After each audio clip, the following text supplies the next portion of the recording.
தமிழகத்தில் பார்த்தீங்கன்னா பான் மசாலா, குட்கா இது போன்ற விஷயங்கள்லாம் உற்பத்தி இடங்கள்லேயே தடுக்காமல் கடைகளுக்கு வந்த பிறகு தடுக்கிறதுன்றதும், இப்போது இந்த ஒயின் ஷாப்பில் வந்து எப்படி வந்து குடிச்சிட்டு வந்தோடனே வெளியே வந்தோடனே கேஸ் போடுறாங்களே, அந்த மாதிரி ஒரு சூழல் இருக்கே, இதை நீங்கள் எப்படி பார்க்குறீங்க?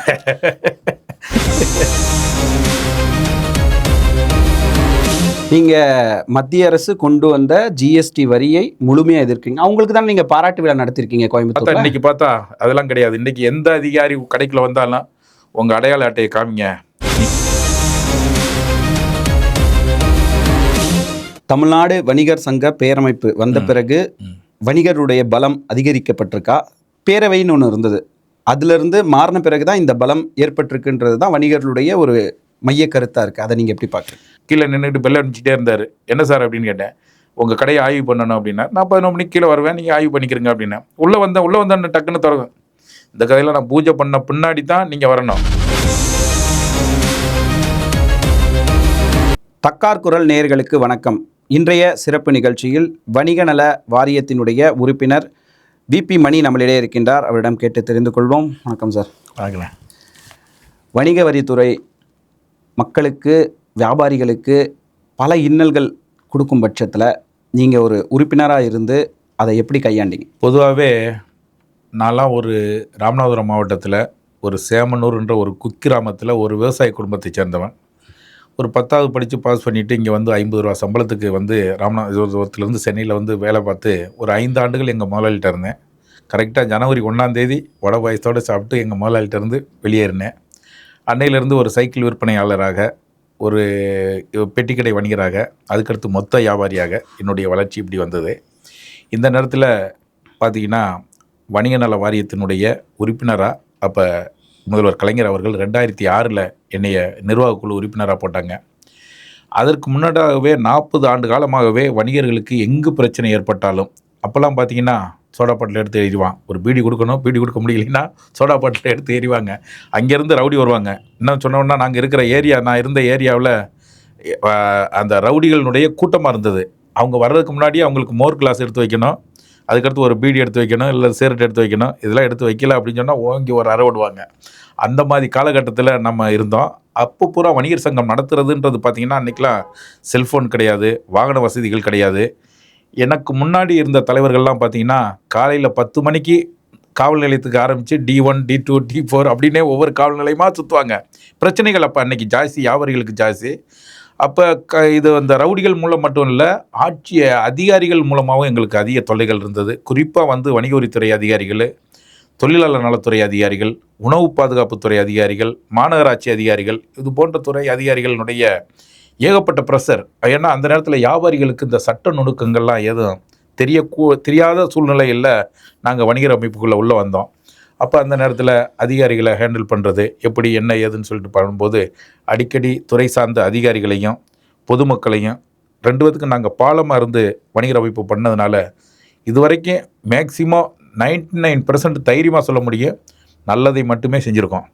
எங்கள் பகுதியினுடைய மக்கள்கிட்ட போய் கேட்டிங்கன்னா, திருவல்லிக்கேணி வியாபாரிகள் சங்கத்தினுடைய தலைவர் விபி மணி அப்படின்னு சொன்னால் யாரும் மேக்சிமம் ஒரு லெவலுக்கு கூட குறை சொல்ல முடியாத லெவலுக்கு இது வரைக்கும் நடந்திருக்கோம். அதே மாதிரி வணிகர்கள் மத்தியிலே எங்களுக்கு ஒரு நல்ல பேர் எடுத்திருக்கு. அதே நேரத்தில் அரசின் பக்கம் பார்த்திங்கன்னா தவறுகளை சுட்டி காட்டுகிற நேரத்தில் நல்ல விஷயத்துக்கு அரசு அதிகாரிகளுக்கு நாங்கள் சுட்டி காட்டியிருக்கோம். அரசினுடைய நல்ல திட்டங்களுக்கு துணை நின்றுருக்கோம். அந்த வகையில் தான் வணிக நல வாரிய உறுப்பினராக நாங்கள் பதவியேற்ற பின்னாடி ஏற்கனவே ஒரு 40,000 உறுப்பினர் தான் இருந்தாங்க. இந்த வணிகர் நல வாரியத்தில் உறுப்பினராக இணைந்த வணிகர்கள் அதை இன்றைக்கி 1 லட்சமாக உயர்த்தியிருக்கோம். அதுபோக அன்றைக்கி ஏற்கனவே 50,000 ரூபா தான் குடும்ப நல நிதி அப்படின்னு இருந்ததை மாண்புமிகு தமிழக முதல்வர் அவர்களுடைய அரசாணையின் மூலம் 3 லட்சமாக உயர்த்தி இப்போ 5 லட்சமாக எங்களுக்கு உயர்த்தி கொடுத்துருக்குறாங்க. அது மட்டும் இல்லை, வணிகர் நல வாரியத்தில் உறுப்பினர் சேர்க்கை கட்டணம் 500 ரூபா, ஆயில் சேர்க்கை கட்டணம் ஒரே முறை தான் கட்டணம் 500 ரூபாய் இருக்கும். அந்த ஆயில் சேர்க்கை கட்டணத்தை ஏற்கனவே ஒரு 9 மாதம் விலக்கு கொடுத்துருந்தாங்க. இப்போ மறுபடியும் 6 மாதம் கொடுத்துருக்குறாங்க. இந்த நவம்பர் 30 வரைக்கும் கொடுத்துருக்குறாங்க. இதில் கொஞ்சம் இப்போ வாரிய உறுப்பினர்கள் இணைஞ்சிருக்கிறாங்க. இது மட்டும் இல்லாமல் நேற்று கூட நாங்கள் முதல்வரை எங்கள் தலைவர் விக்ரமராஜா அவர்களோட நேராக போய் சந்தித்து பேசினோம். அப்போ எங்களுடைய கோரிக்கைகளையும் கொடுத்தோம். அந்த கோரிக்கைகளில் இன்னும் 3 மாதம் எங்களுக்கு விலக்களிக்கணும்னு சொன்னோம். அதையெல்லாம் ஏற்றுக்கிட்டாங்க. அதுபோக வணிக நல வாரியத்தில் வந்து வருமான வரி செலுத்துபவர்களுக்கு இந்த குடும்ப நல நிதி உதவி இல்லைன்றது மாதிரி ஒரு சரத்து அதில் ஒரு புள்ளி வச்சிருக்கிறாங்க அதிகாரிகள். முதல்வர் நல்லது செய்யணும்னு நினைக்கிறாரு. ஆனால் அந்த அதிகாரிகள் எதாக இருந்தாலும் எந்த ஒரு திட்டமாக இருந்தாலும் அதிகாரிகள் ஒரு பாயிண்ட் வச்சு அவங்களுக்கு சாதகமான பாயிண்ட் வச்சுருக்கிறாங்க. அதை ரத்து பண்ணணும்னு சொன்னால் கண்டிப்பாக முதல்வரினுடைய சேரட்டியை கூப்பிட்டு அதையும் ரத்து பண்ணுங்க அப்படின்னு சொல்லிட்டு நேற்று சொல்லியிருக்கிறாங்க. கூடிய விரைவில் நல்ல தீர்வு கிடைக்கும். இது போன்ற எண்ணற்ற தீர்வுகள். அதுபோக முக்கியமாக உங்கள்கிட்ட சொல்ல மறந்தது என்னென்னா, ஒரு காலத்தில் நான் 1984 to 89 நான் கடை பணியாளராக வேலை பார்த்த நேரம். அந்த நேரத்துலலாம் பார்த்தீங்கன்னா அங்கே அதிகாரிகள் வந்து ஒரு பர்லாங்க தூரத்துக்கு முன்னாடி இருப்பாங்க. ஒரு ஜீப்பை போட்டு நிற்பாங்க. அங்கே அதிகாரிகள் வந்ததாலே கடன்னு சற்று சவுண்டு கேட்கும். என்ன சற்று சவுண்டு கேட்குன்னா, வியாபாரிகள் பூரா கடையை பூட்டிட்டு ஓடுவாங்க. அங்கே அவங்க மூடிட்டு இருப்பாங்களோ ஒழிய அவங்களுக்கு அவங்கள எதிர்கொள்கிறதுக்கு யாரும் வியாபாரிகளுக்கு அந்த நேரத்தில் தைரியம் கிடையாது. அதுக்கு காரணம் என்னன்னா, அதிகாரிகளுடைய அந்த அத்துமீறல். அவங்க ஒரு தனிப்பட்ட ராஜ்யத்தோடு தான் அவங்க உள்ளே வருவாங்க. உள்ளே வந்தவுடனே கல்லாவில் அவங்க உட்காந்துக்குருவாங்க. அவங்க தான் முதல் போட்டவங்க மாதிரி, அவங்க தான் இன்டீரியர் டெக்கரேஷன் பண்ணுறது மாதிரி, ஒட்டுமொத்த சரக்குத்துக்குமே முதலாளி அவங்க மாதிரி எங்களை பூரா எதிர்க்க சொல்லிட்டு நாங்கள் கைகட்டி நிற்கணும். அந்த காலகட்டங்கள்லாம் பார்த்தா இன்றைக்கி பார்த்தா அதெல்லாம் கிடையாது. இன்றைக்கி எந்த அதிகாரி கடைக்குள்ள வந்தாலும் உங்கள் அடையாள அட்டையை காமிங்க, நீங்கள் யார், எதுக்கு வந்திருக்கீங்க. என்கிட்டயே வணிக வரித்துறை அதிகாரி வந்தார். நான் 11 மணிக்கு தான் கடை திறப்பேன். கீழே நின்றுட்டு பெல் அடிச்சுட்டே இருந்தார். என்ன சார் அப்படின்னு கேட்டேன். உங்கள் கடையை ஆய்வு பண்ணணும் அப்படின்னா, நான் 11 மணிக்கு கீழே வருவேன், நீங்கள் ஆய்வு பண்ணிக்கிறீங்க அப்படின்னா. உள்ளே வந்தேன் டக்குன்னு திறக்கும். இந்த கதையில் நான் பூஜை பண்ண பின்னாடி தான் நீங்கள் வரணும், செருப்பை கழட்டி போட்டு வெளில போட்டு வாங்க அப்படின்ட்டு சொல்கிறதுக்கு தைரியம் வந்திருக்கு. அப்படின்னா வணிகர்களுடைய ஒரு ஒற்றுமை, எங்கள் சங்கங்களுடைய பலம், அதுதான் இன்றைக்கி தொடர்ந்து நாங்கள் பயணிச்சுக்கிட்டு இருக்கோம் சார். தமிழ்நாடு வணிகர் சங்க பேரமைப்பு வந்த பிறகு வணிகருடைய பலம் அதிகரிக்கப்பட்டிருக்கா? பேரவைன்னு ஒன்று இருந்தது, அதிலிருந்து மாறின பிறகு தான் இந்த பலம் ஏற்பட்டிருக்குன்றது தான் வணிகர்களுடைய ஒரு மைய கருத்தாக இருக்குது. அதை நீங்கள் எப்படி பார்க்குறீங்க? இந்த நேரத்தில் இதுவரைக்கும் யார்கிட்டையும் சொல்லாத செய்தியை உங்கள்கிட்ட சொல்கிறேன். ஏன்னா தக்கார் குரல்ன்றது பார்த்திங்கன்னா நீதியும் நேர்மையும் உண்மையும் தெளிவும் மிக்க ஒரு குரல். இந்த பேரை பார்க்கும்போதே உண்மையிலே எனக்கு ஒரு பெருமையாக இருக்குது. ஏன்னா நான் ஐயா அப்துல் கலாம் படித்த பள்ளியில் ஸ்வாட் ஸ்கூலில் 10ஆம் வகுப்பு பரீட்சை எழுதினவன். அதனால் எனக்கு அந்த ஒரு பெரிய பெருமை. முதல்ல அதை வாழ்த்து சொல்கிறதுக்கு நான் மறந்துட்டேன். முதல்ல வாழ்த்துக்கள். தக்கார் குரல்னு நீங்கள் பேர் வச்சதுக்கு முதல் வாழ்த்துக்கள். இந்த நேரத்தில் இதை ஒரு நல்ல ஒரு கேள்வியை நீங்கள் எழுப்பியிருக்கீங்க. தமிழ்நாடு வணிகர் சங்க பேரவைன்னு இருக்கும் பொழுது மறைந்த தலைவர் வெள்ளையன் இருந்தாங்க. அப்போது பொறுத்தளவில் கலைஞர் இருந்தாங்க, அம்மையார் இருந்தாங்க. போனா அவரை பொறுத்தளவில் எடுத்த உடனே ஒரு அரசு வந்து ஒரு திட்டத்தை தீட்டும் பொழுது அந்த தீட்டத்தில் எவ்வளவு வியாபாரிகளுக்கு பாதிப்பு, எவ்வளவு பொதுமக்களுக்கு பாதிப்பு, இதை எப்படி கடைபிடிக்க முடியும் அப்படின்னு சொல்லிட்டு ஒரு கோரிக்கை கொடுக்கணும். முதல்ல ஒரு அரசு, எந்த அரசாக இருந்தாலும் தவறு செய்யாதவர்கள் யாருமே கிடையாது. ஒரு அரசு அதிகாரிகள் பேச்சை கேட்டுட்டு ஒரு முதல்வர் ஒரு அரசாணை வெளியிடுறாரு அப்படின்னா, ஐயா நீங்கள் போட்டிருக்க இந்த அரசாணை தப்பு, இதனால் பாதிப்பு வரும், அரசுக்கு பெரிய லெவலில் ரெவன்யூ வராது, இதை மறுபரிசீலனை பண்ணுங்கன்னு ஒரு முறையாக கடிதம் கொடுக்கணும். அதுக்கு ஒரு 15-20 நாள் அவகாசம் கொடுக்கணும். அதுக்கடுத்து அவங்க பண்ணலை அப்படின்னு சொன்னால் ஒரு உண்ணாவிரதம் இருக்கணும். அதுக்கடுத்து ஒரு ஆர்ப்பாட்டத்துக்கு போகணும். அதுக்கடுத்து கடையடைப்புன்றதை கடைசி ஆயுதமாக எடுக்கணும். ஆனால் எங்கள் பேரவைத் தலைவர் என்ன பண்ணுவார்னா, எடுத்த உடனே ஒரு அரசாணை வந்தோன்னா அடுத்த நாள் யாரையும் கேட்காம கடையடைப்புன்றவர். யார் முதல்வர்கிட்ட தான் நம்ம போய் கோரிக்கை வைக்கணும். அவர்கிட்ட கடையடைப்புன்னு சொன்னீங்கன்னா நீங்கள் அதுக்கடுத்து எங்கே போக முடியும்? இது வரைக்கும் வணிகர் நல வாரிய உறுப்பினர்னு சொல்லிட்டு இது வரைக்கும் ஒரு ஆளை கூட அவர் பரிந்துரை பண்ணி முதல்வர் போட்டதில்லை.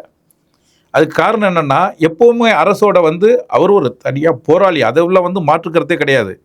ஆனால் எதை எந்த நேரம் செய்யணும் அப்படின்னு இருக்குது. அந்த சமயத்தில் நான் இவங்களோடலாம் பேரவையில் இல்லை, நீங்கள் சொன்ன கருத்துக்கள் தவறு. நான் தனியாக இன்றைக்கி யார்ட்டையும் சொல்லாத விஷயத்தை சொல்கிறேன்.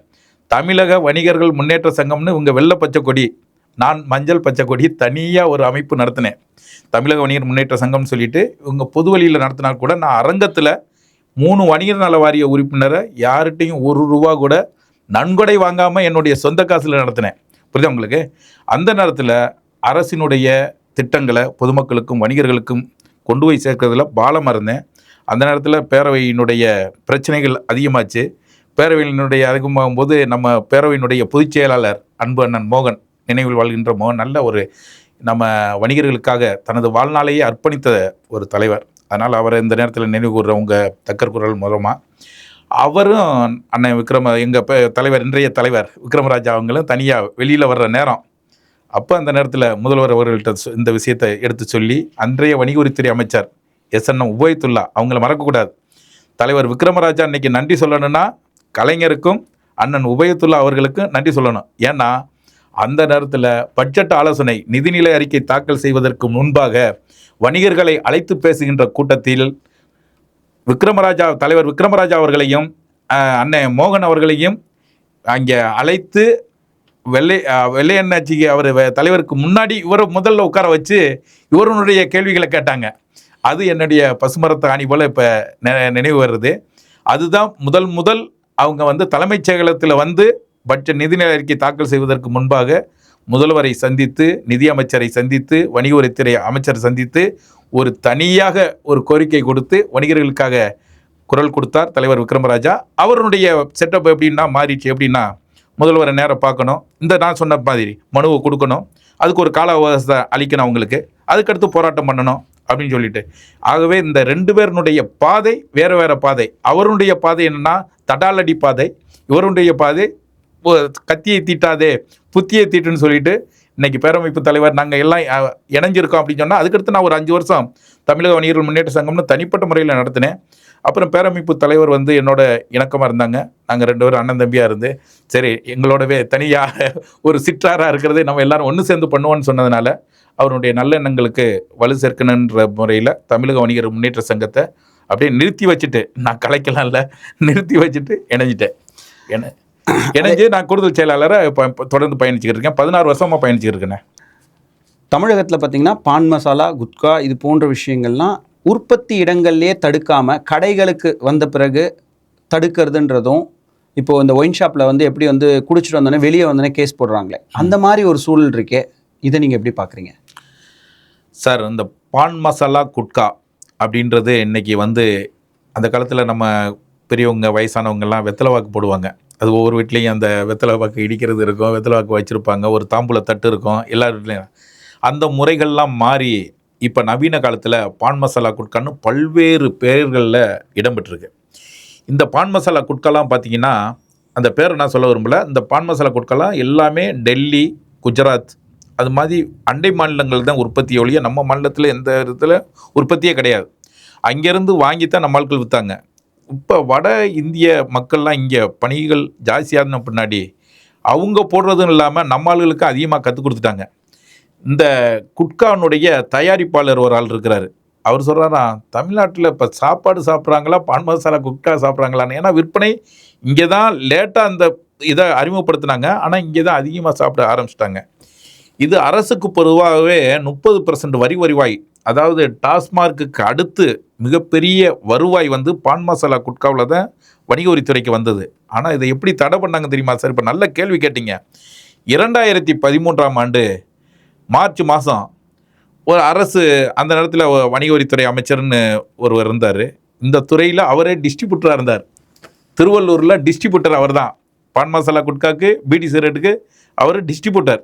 அதனால் இந்த பான் மசாலா குட்காவில் என்னென்ன தப்பு நடக்குதுன்றதெல்லாம் அவருக்கு தெரியும். இதனால் இந்த டிஸ்ட்ரிபியூட்டர் எல்லாம் வெறும் மாநிலங்கள்லேருந்து தமிழ்நாட்டுக்கு இறக்குமதி பண்ணுறாங்க பார்த்தீங்களா, அவங்களையெல்லாம் கூப்பிட்டு ஒரு பெரிய தொகை கேட்டாங்க. இதுதான் நடந்த விஷயம்.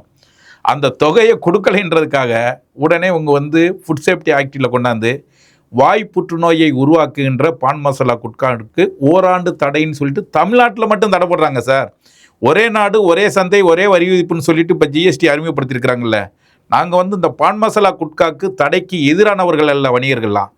இந்தியா முழுவதும் உற்பத்தி நிலையிலே நீங்கள் தடை போட வச்சிங்கன்னா அதை நாங்கள் பெருமைப்படுறோம், நாங்கள் ஏற்றுக்கிறோம். அதை விட்டுட்டு ஒரு 5 ரூபாய்க்கு கிடைக்க வேண்டிய பொருள் இன்றைக்கி 50 ரூபாய்க்கு கிடைக்குது. அப்போ பொதுமக்கள் 45 ரூபா அதிகமாக கட்டி அந்த பொருளை வாங்குகிறான். அதுக்கடுத்து அதில் உற்பத்தி தேதி இல்லை, விற்பனை தேதி இல்லை, எந்த தேதியுமே இல்லை. அது எப்போ எக்ஸ்பிரி ஆகுதுன்றது தெரியவே இல்லை. அரசுக்கு வருவாய் வரலை, பொதுமக்களுக்கு குறைந்த விலையில் கிடைக்கல, நல்ல பொருட்களும் கிடைக்கல. இதுக்கு பதிலாக தமிழக அரசு முதற்கொண்டு இப்போ கூட நம்ம தமிழ்நாட்டினுடைய முதல்வர் உடனடியாக பாரத பிரதமர் அவர்களுக்கு அகில இந்திய லெவலில் பான் மசாலா குட்காவை தடை செய்யணும் அப்படின்றது எங்களுடைய கோரிக்கை. இன்னொன்று இப்போ இந்த 2013 தடை செஞ்ச பின்னாடி என்ன நடந்துச்சு தெரியுமா? அன்னைக்கு இருக்கிற அமைச்சர், 2 பேர் அமைச்சர்கள், இதில் நல்லாவே தெரியும், வெளிப்படையாக பேப்பரில் பத்திரிக்கை, கோர்ட்டில் கேஸில் நிலுவையில் இருக்குது. அது வரைக்கும் டெல்லியிலையும் குஜராத்லேயும் இருந்த ஃபேக்ட்ரியை நெற்குண்டத்தில் போட்டாங்க சார். தடை பண்ண பின்னாடி ஒரு பிராண்டு எம்டிஎம், நான் இப்போ எனக்கு பயம்லாம் கிடையாது, என்ன நடக்கிறதான்னு சொல்கிறேன். எம்டிஎம் குட்கான்ற பேரில் நெற்குன்றத்தில் ஃபேக்ட்ரி போட்டு காலையில் 6 மணிலேருந்து அடுத்த நாள் காலையில் 6 மணிக்கு வரைக்கும் இரவோட தயார் பண்ணுவாங்க. காலைல 6 மணிக்கு பார்த்தா அது ஃபேக்ட்ரி மாதிரி தெரியாது. காலைல பூரா விற்பனை. கன்னியாகுமரி வரைக்கும் நீங்கள் பணம் கட்டினீங்கன்னா 24 மணி நேரத்தில் உங்களுக்கு கொண்டாந்து கொடுத்துருவாங்க. யாரும் தடுக்க முடியாது. எந்த காவல்துறையும் தடுக்க முடியாது, ஃபுட் சேஃப்டி ஆஃபீஸரும் தடுக்க முடியாது, ஹெல்த் ஆஃபீஸர் யாருமே தடுக்க முடியாது. அப்படி இந்த தடை வந்து அமுல்படுத்தப்பட்ட பின்பு திருவொற்றியூரில் திருவான்மியூரில் ஒரு லோட் சரக்கு போகுது சார். 210 மூட்டை இறக்குறாங்க. 210 மூட்டை இறக்கும்போது காவல்துறை பிடிச்சிக்கிறாங்க. பிடிச்ச பின்னாடி அந்த 210 மூட்டையை பெருங்குடியில் கொண்டு அடுத்த நாள் எரிக்கிறேன்னு சொல்லிட்டு புகைப்படத்துக்கு ஒரு 10 மூட்டையை இறக்கிட்டு 200 மூட்டையை மறுபடியும் குடோனுக்கு அனுப்பிச்சி வச்சுட்டாங்க சார் அந்த அதிகாரிகள்லாம். இப்படிப்பட்ட அதிகாரிகள் போட்ட தடையை நம்ம ஒவ்வொரு வருஷமாக எக்ஸ்டெண்ட் பண்ணுறதுன்றது உண்மையிலே தமிழக அரசு பரிசீலனை பண்ணணும். வாய் புற்றுநோயை உருவாக்குறதுன்றது இல்லை, அது மாற்றுக்கிறதுக்காக கிடையாது. கேன்சருக்கு நம்ம துணை போகக்கூடாது. ஏன்னா நம்ம குடும்பத்தில் ஒரு ஆள் கேன்சரில் பாதிக்கப்பட்டால் அதனுடைய வேதனை என்னன்றது நம்ம தெரியாதவங்க கிடையாது. அதே நேரத்தில் இந்த பான் மசாலா குட்காவை அகில இந்திய லெவலில் தடை பண்ணணும். ஏன்னா இப்போ அண்டை மாநிலத்திலேருந்து நம்ம மாநிலத்துக்கு வேலைக்கு வர்றவங்க 10 பாக்கெட்டை சூட்கேஸ்லேருந்து வச்சுட்டு வர்றான். ஒரு பாக்கெட்டை அவன் சாப்பிட்றதுக்கு யூஸ் பண்ணுறான். 9 பாக்கெட்டை இந்த உள்ளுக்கு இருக்கிறவங்களுக்கு தெரிஞ்சவங்களுக்கு விற்கிறான். அப்போ நம்ம அரசுக்கும் வரி வருவாய் குறைவாக போகுது, பொதுமக்களுக்கும் தரமான பொருட்கள் கிடைக்கல. இதை மத்திய மாநில அரசுகள் கண்டிப்பாக பரிசீலனை பண்ணி இது கண்டிப்பாக முழுமையாக தடை பண்ணணும் உற்பத்தி நிலையிலேயே அப்படின்றது நீங்கள் சொல்கிறதுக்கு நாங்களும் ஆதரவு தெரிவிக்கிறோம் சார். இதுதான் உண்மை நிலை. 2026 தேர்தல் வரப்போகுது. வணிகர்கள் என்னென்ன கோரிக்கைகளை முதல்வரை சந்தித்து வச்சிருக்கீங்க? அதே போல் எதிர்க்கட்சி தலைவர் மற்றவர்களுக்கும் வைப்பீர்களா? ஒரு முதல்வரை சந்தித்த தனிப்பட்ட அமைப்பு அப்படின்னு பார்த்தீங்கன்னா தமிழ்நாடு வணிகர் சங்க பேரமைப்பு தான் அதிக முறை முதல்வரை சந்திச்சிருக்கோம். பல அதிகாரிகள் கூட கேட்பாங்க, நீங்கள் என்ன அடிக்கடி முதல்வர் போய் சந்திக்கிறீங்க அப்படின்னு சொல்லிட்டு. முதல்வரும் கூட 80 விழுக்காடு வரி வருவாய் ஈட்டுகின்ற வணிக பெருமக்களை அவர்களுடைய மன நோகக்கூடாதுன்றதுக்காக அவங்க மகிழ்ந்திருக்கணும். பல்வேறு சிக்கல்கள் இருக்குது. ஏன்னா பொது விற்பனை வரி சட்டம், தமிழ்நாடு பொது விற்பனை வரி சட்டம் இருக்கும்போதும் சரி, வேட் இருக்கும்போதும் சரி, அது மாநில கண்ட்ரோலில் இருந்தது. இப்போ முழுக்க மத்திய அரசினுடைய கண்ட்ரோலில் போயிடுச்சு. ஜிஎஸ்டி 2017 1/7/2017 ஜிஎஸ்டி சட்டம் அமுல்படுத்தப்பட்ட பின்பு முழுக்க எங்களுடைய புடி பூரா மத்திய அரசிட்ட தான் இருக்குது. இன்றைக்கி கூட காலையில் பேப்பரில் பார்த்தீங்கன்னா ஒரு சாதாரண குடிசை தொழிலாளிக்கு பல கோடி ரூபா கட்டணும்னு சொல்லிட்டு பணம் கட்டணும்னு சொல்லிட்டு தாக்கீது அனுப்பிச்சு, தாக்கீது அவங்களுக்கே கிடைக்கல. ஆனால் அவங்களுடைய வங்கி கணக்கு முடக்கப்பட்டது. அதுக்கு பின்னாடி தான் அவங்களுக்கே தெரியும் இப்படி இவ்வளோ ரூபா நம்ம பேரில் ஒரு பெண்டிங் வச்சுருக்கிறாங்கன்னு சொல்லிட்டு. இப்படி ஒரு கடைபிடிக்க எளிமை இல்லாத நான் என்ன சொல்கிறேன்னா, ஒரு சட்டம் வந்து நீங்கள் அரசு அமுல்படுத்துறதுன்னா தமிழ்நாடு பொது விற்பனை வரி சட்டம் இருக்குது. அவர் ஐயா ராஜாஜி காலத்திலேருந்து அந்த சட்டம் வருது. அதற்கடுத்து வேட் வருது. இந்த சட்டத்தை விட இந்த சட்டம் எளிமையாக இருக்கணும், கடைபிடிக்க எளிமையாக இருக்கணும்.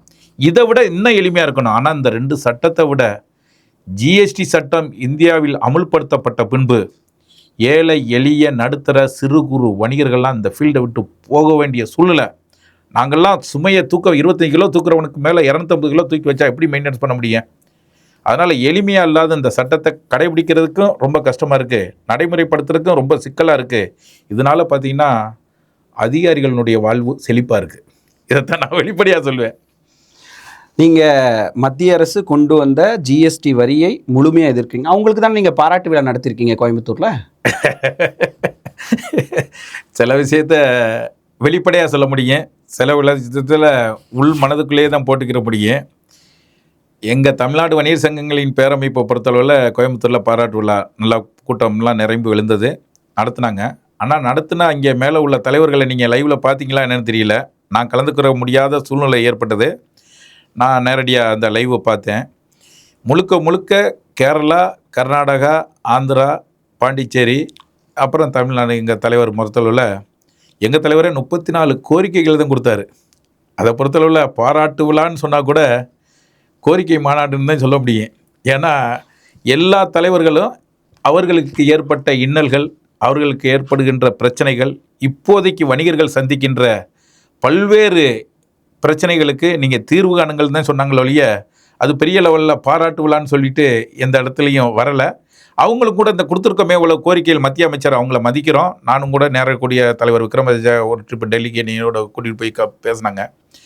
அவங்க கூட இந்த கோரிக்கைகள் எளிமையான கோரிக்கைகளை கூட நான் தீர்த்து வைக்கிறேன் அப்படின்னு சொல்லலை. நாங்கள் குறிப்பாக சொல்ல போனோம்னா 1989 டாக்டர் கலைஞர் வந்து வணிகர் நல வாரியம்னு இந்தியாவிலேயே முதன்முறையாக அமைச்சாங்க. இந்திய லெவலில் வணிகர்களுக்கு ஒரு நல வாரியம் வேணும், அவங்க குடும்பத்தை பாதுகாக்கணும், அவங்க கடை தீப்பிடிச்சா அவங்களுக்கு ஏதாவது கொடுக்கணும், இல்லை ஒரு தள்ளு வண்டி ட்ரை சைக்கிள் அந்த மாதிரி கொடுக்கணும், அவங்களுக்கு கண் காது ஏதாவது ஆக்சிடெண்ட்டில் போனால் அவங்களுக்கு இழப்பீடு கொடுக்கணும், அவங்க பிள்ளைங்க கல்வியில் ஏதாவது முன்னேறணும்னா அவங்களுக்கு அந்த ஊக்கத்தொகை கொடுக்கணும், ஸ்காலர்ஷிப் கொடுக்கணும் அப்படின்லாம் ஒரு திட்டத்தை கொண்டாந்தார். எப்போ 1989, கிட்டத்தட்ட 36 வருஷத்துக்கு முன்னாடி சிந்திச்சிருக்கிறாரு. ஆனால் இப்போ மத்திய அரசிட்ட நாங்கள் தமிழ்நாடு வணிகர் சங்க பேரமைப்பு தலைவர் விக்ரமராஜா பல முறை கொடுத்துட்டாரு, தேசிய வணிகர் நல வாரியம் அமைங்க. இன்னைக்கு வரைக்கும் அமைக்கலை. அதுக்கடுத்து எங்களுக்கு ஒரு வாரியத்தில் ஒரு நிர்வாக குழுவில் ஏதாவது ஒரு பொறுப்பு கொடுங்க, இல்லை இந்த ஜிஎஸ்டி கவுன்சிலில் ஏதாவது ஒரு ஆலோசனை கொடுக்கறதுக்கு எங்களுக்கு ஒரு பொறுப்பு கொடுங்கன்னு இருக்காரு. அது வரைக்கும் கொடுக்கல. அதுபோக 40 லட்சத்துக்கு கீழே உள்ளவங்க வருவாய் 40 லட்சத்துக்கு டர்ன் ஓவர் பண்ணுற வியாபாரிகள் ஜிஎஸ்டியில் பதிவு பண்ணணும்னு இருக்குது. அதை 1 கோடி அன்னைக்கு உள்ள விலைவாசியினுடைய உயர்வு, பணப்புழக்கத்தினுடைய சூழ்நிலைகள் இதையெல்லாம் சேர்த்து 1 கோடியாக மாற்றி தர சொன்னோம். இன்னும் செய்யலை. 1.5 கோடிக்கு கீழே இருக்கிற வணிகர்கள் இணக்கு வரி செலுத்துவதிலிருந்து 5 கோடியாக நீங்கள் 5 கோடி வரைக்கும் வியாபாரம் பண்ணுறவங்க இணக்கு வரி செலுத்துவதற்கு ஒரு வாய்ப்பு கொடுங்கன்னு சொன்னோம். அதுவும் இன்னும் செய்யலை. ஆக மொத்தம் எதுவுமே செய்யாமல் இது பாராட்டு விழா அப்படின்றது பொதுவாக தமிழ்நாட்டில் இருக்கிற எல்லா வணிகர்களுக்கும் தெரியும் இது என்ன ஏதுன்றது. இருந்தாலும் கூட நாங்கள் அந்த விழாவை நடத்தினால கூட அது கோரிக்கை விழாவாக தான் நடந்தது. மத்திய அரசு பொறுத்தளவு முதுகெலும்பு வந்து வணிகர்கள் அப்படின்னு சொல்லிட்டு ஒவ்வொரு நேரமும் பிரதமர் மோடி எல்லா மேடைகளிலையும் பேசுகிறாரு. ஆனால் மற்ற கார்ப்பரேட் நிறுவனங்களுக்கும் இவங்களுக்கும் கொடுக்கக்கூடிய அந்த ஒரு பலம் ஏன் வந்து சிறு குறு வணிகர்களுக்கு கிடைக்க மாட்டேங்குது? இப்போ மாண்புமிகு பாரத பிரதமரை பொறுத்தளவில் பல முறை சுதேசி பொருட்களை, சுதேசி நிறுவனங்களை ஊக்குவிக்கணும் அப்படின்னு சொல்கிறார். எப்படி நம்ம இங்கே வந்தவுடனே திருக்குறளையும் பாரதியார் பாடல்களையும் திருவள்ளுவர் வேஷ்டி கட்டிட்டு எப்படி சொல்கிறாரோ அது மாதிரி வெளிப்படையாக சொல்கிறாரு. ஆனால் அதுக்குரிய அடிப்படை பணிகளை இது வரைக்கும் அவங்க செய்யலை. இப்போ ஆன்லைன் வர்த்தகம் மூலமாக அன்னைக்கு கூட எங்கள் தலைவர் பேரமைப்பு தலைவர் நம்ம தெளிவாக அம்மையார் நிதியமைச்சருக்கு முன்னாடியே சொன்னார், வியாபாரம் நல்லா நடந்தது, ஆனால் ஆன்லைன் வர்த்தகம் தான் அதிகமாக நடந்தது. இந்த வணிகர்களுக்கு அரசுக்கு தொழில் வரி, வணிக உரிமம், ஜிஎஸ்டி உரிமம், ஃபுட் சேஃப்டி உரிமம் என பல்வேறு உரிமங்களினுடைய கட்டணத்தை செலுத்தி சொத்து வரி எல்லாமே அரசுக்கு முறையாக பண்ணிக்கிட்டு இருக்கிற வியாபாரிகளுக்கு எந்த வாய்ப்பும் இல்லை. அதே நேரத்தில் எங்கேயோ ஒரு கிடங்கை வச்சுக்கிட்டு அந்த கிடங்கு மூலம் ஒரு மாநில லெவலுக்கு சப்ளை பண்ணுறாங்க. ஒரே உரிமம் தான் வச்சுருப்பான். ஆனால் நாங்கள் 1000 பேர் 1000 உரிம கட்டணம் கட்டுவோம். புரியுதா உங்களுக்கு சார்?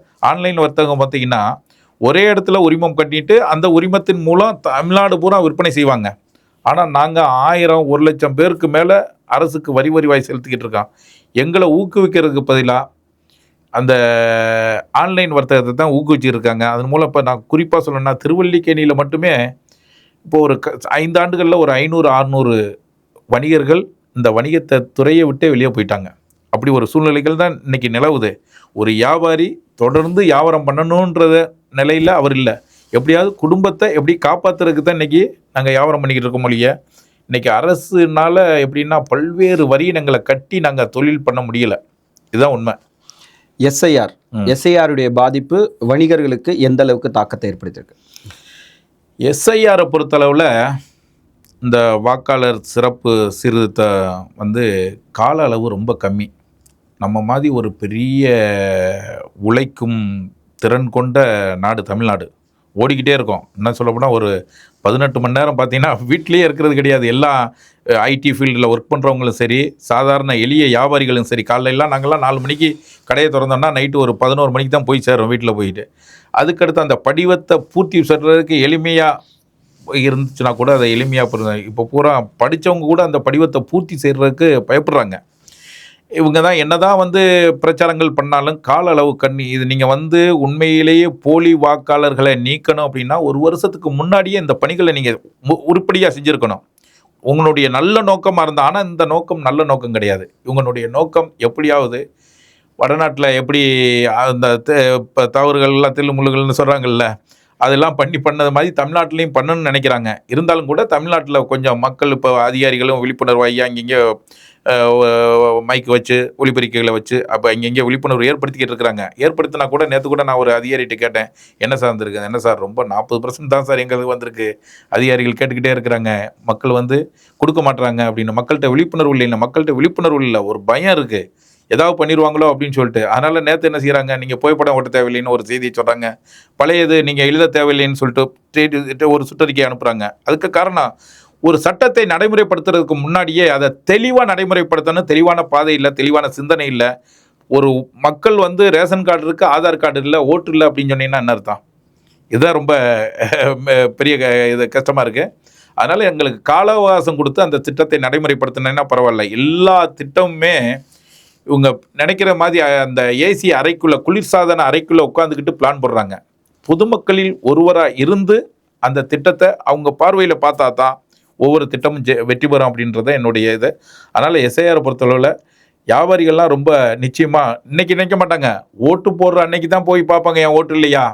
இப்போல்லாம் கொஞ்சம் அசால்ட்டாக விட்டுருவாங்க. நம்ம மக்கள் பூராமே அந்த எலெக்ஷன் டயத்தில் நான் சுற்றி ரவுண்ட்ஸ் வருவேன். அப்போ பார்த்தீங்கன்னா ஓட்டு போடுற அன்னைக்கு தான் என் ஓட்டு, நான் இங்கே இருந்தேன், இந்த வீட்டில் தான் இருந்தேன், அந்த வீட்டில் தான் இருந்தேன்னு சொல்கிறேன். ரெண்டாவது சென்னையை பொறுத்தளவில் பார்த்தீங்கன்னா இந்த வாடகைதாரர், நான்லாம் வந்து வாடகைதாரர் இருந்தால் முதலாளி ஆனவன். எங்கள் வீட்லலாம் நாங்கள் இந்த தண்ணி காசுன்றதோ ஈபிக்கு தனியாக காசுன்றதோ அந்த மாதிரிலாம் இந்த முறவாசல் அப்படின்னு. ஆனால் அது மாதிரிலாம் சில கட்டிட உரிமையாளர்கள்லாம் போட்டு ரொம்ப தொல்லை கொடுக்குறதுனால பல இடத்துலலாம் பார்த்தீங்கன்னா அப்பப்போ ஒரு 6 மாதத்துக்கு ஒரு தடவை வீடு மாறுறவங்கலாம் பாவம், அவங்கெல்லாம் ஏழை எளிய மக்கள், நடுத்தர மக்கள்லாம் ரொம்ப கஷ்டப்படுறாங்க. அந்த மாதிரி மக்கள்லாம் பார்த்தீங்கன்னா பழைய வீட்டில் இருந்திருப்பாங்க. அவங்க 2002 இறங்கி இருந்தாங்க, 2005 இங்கே ஓட்டு போட்டேன் அப்படின்னு சொன்னால் எனக்கே நான் இல்லை 2000, ஏன்னா நான் 3 பூத்து என் வீட்டை சுற்றியே 3 பூத்து இருக்குது. இந்த 3 பூத்தில் எதில் போட்டேன்றது ஞாபகம் இல்லை. இருந்தாலும் கூட இப்போ இந்த திமுகனுடைய தேர்தல் பணியாளர்கள் அவங்க பழைய ஃபைலெல்லாம் வச்சுக்கிட்டு உதவிக்கிட்டு இருக்கிறாங்க. என் ஏரியாவிலலாம் பண்ணிக்கிட்டு இருக்கிறாங்க. அவங்க தான் ஒரு தனியாக ஒரு அமைப்பு போட்டு ஒவ்வொரு தெருவுலையும் போட்டு அந்த பதிவு பண்ணிக்கிட்டு இருக்கிறாங்க. எங்களுக்கும் போய் பண்ணிக்கிட்டு இருக்கிறாங்க. நானே இன்னும் பண்ணலை, நாளைக்கு தான் பண்ணணும். 50 ஆண்டு காலம் திருவல்லிக்கேணியினுடைய வியாபாரி சங்கத்தினுடைய பிரதிநிதித்துவத்தில் இருந்திருக்கீங்க. பொன்விழா நடத்த போகிறீங்க, அதுவும் துணை முதல்வரையே வச்சு நடத்தக்கூடிய அளவிற்கு இன்றைக்கு திருவல்லிக்கேணி வியாபாரி சங்கம் என்ன செஞ்சுருக்கு? திருவல்லிக்கேணி வியாபாரிகள் சங்கத்தை பொறுத்தளவில் இன்றைக்கி 50வது பொன்விழா. அதாவது ஒரு பகுதி சங்கம் கலைவாண அரங்கத்தில் நடத்துகிறோம், அப்படி ஒரு அரங்கத்தில் நடத்துகிறோம் அப்படின்னு சொன்னால் அது தமிழ்நாட்டிலே எங்கள் திருவல்லிக்கேணி வியாபாரிகள் சங்கம் தான்றதை நான் தைரியமாக நெஞ்சை நிமிர்த்தி சொல்வேன். அப்படி எங்கள் சங்கத்தை பொறுத்தளவில் காலையிலிருந்து இரவு வரைக்கும் எந்த நேரம் தொலைபேசியில் யார் தொடர்பு கொண்டாலும் சரி, உடனடியாக அது அதிகாரிகளுடைய அத்துமீறலாக இருந்தாலும் சரி, அரசியல்வாதிகளுடைய அத்துமீறலாக இருந்தாலும் சரி, 33 ஆண்டுகள் இந்த சங்கத்தை எனக்கு முன்னாடி கேஎஸ் தங்கவேல் அண்ணாச்சி அவங்க தலைவராக இருந்து நடத்துனாங்க. 33 வருஷம் கழித்து இதை என்ன விபி மணி தலைவரானாத்தான், தலைவர்னு ஒத்துக்கிட்டா தான் நான் அந்த பதவியை அவர் கொடுப்பேன், இல்லாட்டா நானே தான் தொடருவேன்னு 70 வயசில் அவர் சொன்னாங்க. என்கிட்ட 33வது ஆண்டு விழாவில் என்கிட்ட ஒப்படைச்சாங்க. அதிலேருந்து இன்றைக்கி 50வது பொன் விழா ஆண்டுதோறும் ஆண்டு விழாக்களை நடத்துகிறோம்.